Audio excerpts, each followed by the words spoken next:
Okhulumela ezemfundo eGauteng uthi banethemba lokuthi abafundi bazokhipha unyawo njengoba beqala ukubhala. Wathi mkhulu umsebenzi owenziwe nakulezo zikole ezingenzanga kahle ngonyaka owedlule esifundazweni. You will understand that last year we had actually 2 schools that performed very bad, and MEC had to adopt those schools, and we've been monitoring, we've been visiting them constantly. They've been supported from the subject advisors and your tutors that we actually took to those schools. Owengamele ezemfundo KwaZulu-Natal ukwazi Mshengu uthi bayazi ukuthi abafundi esifundazweni bazoshaya into ecokeme baphumelele nangamalengiso kulezi vivinyo. We actually started to prepare for these exams as early as last year. Immediately after we finished the 2020 examination, we started the preparations for this. Not only the exam period, which is starting today, but we have been hard in preparing the learners themselves to be ready and fit for this examination. Umshengu uthi angeke inhlobo bavume ukuthi uhlelo lokucishwa kogesi ngenhloso yokuwonga lube yisithiyo kulezi vivinyo.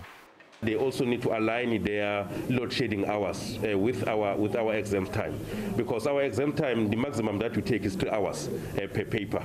Others will be 2 hours, but we don't go beyond 3 hours. Owengamele ezemfundo eLimpopo uPaul Bushiyelo ufisele abafundi bakaMatric ukubhala okuyimpumelelo. Wathi beyisifundazwe bazokwenza isiqiniseko sokuthi awekho amaphepha aputshukayo.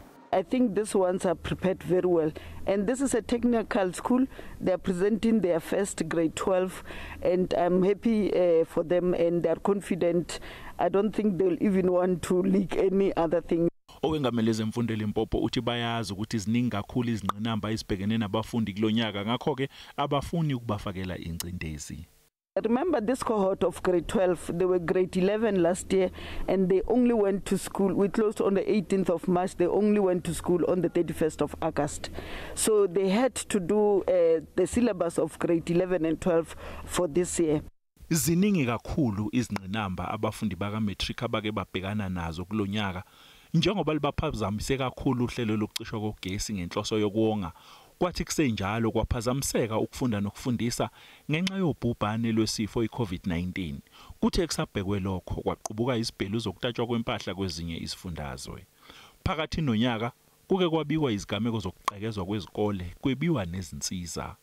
Ngonyaka owedlule isifundazwe iFree State yisona esaziqwaqwada zonke izifundazwe emakhanda njengoba sathola u76.2 wamaphesenti.